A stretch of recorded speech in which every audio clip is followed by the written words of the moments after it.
नाज़रीन, खैरपुर में करोड़ों रुपयनि जी लागत से तामीर थींदड़ कॉम्प्रिहेंसिव हायर सेकेंडरी स्कूल जो कम रोलड़े जो शिकार है। समूरी अदायगी थियण बावजूद स्कूल की इमारत जो कम मुकम्मल ना थी सघियो।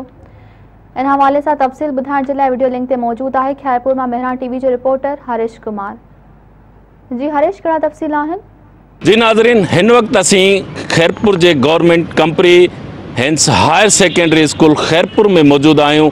मां तव्हांखे इहो ॿुधाईंदो हलां त हिन स्कूल जी जेका पुरानी बिल्डिंग है वह काफ़ी कमज़ोर थी चुकी हुई। तंहिंखां पोइ करोड़नि रुपयनि जी लागत से नई बिल्डिंग जो कम शुरू किया वियो, पर उनजो 8 साल गुजरण के बावजूद कम मुकम्मल न थी सघियो आहे। ऐं ज़रियनि वटां इहो मालूम थियो आहे त एजुकेशन जा जेके अफसर आहिनि उन्हनि जी मिली भगत सां 62 ठेकेदारनि जे हवाले ही कम कयो वियो, जेके पेमेंट खाई विया पर स्कूल जो कम मुकम्मल न करे सघिया आहिनि। मां तव्हांखे इहो बि ॿुधाईंदो हलां त हिन स्कूल जी जेका नई ठहंदड़ बिल्डिंग आहे उन में नाक़स मटीरियल होने के करे जेको थियल कम है वो भी जेको आहे सो रोलड़े जो शिकार है।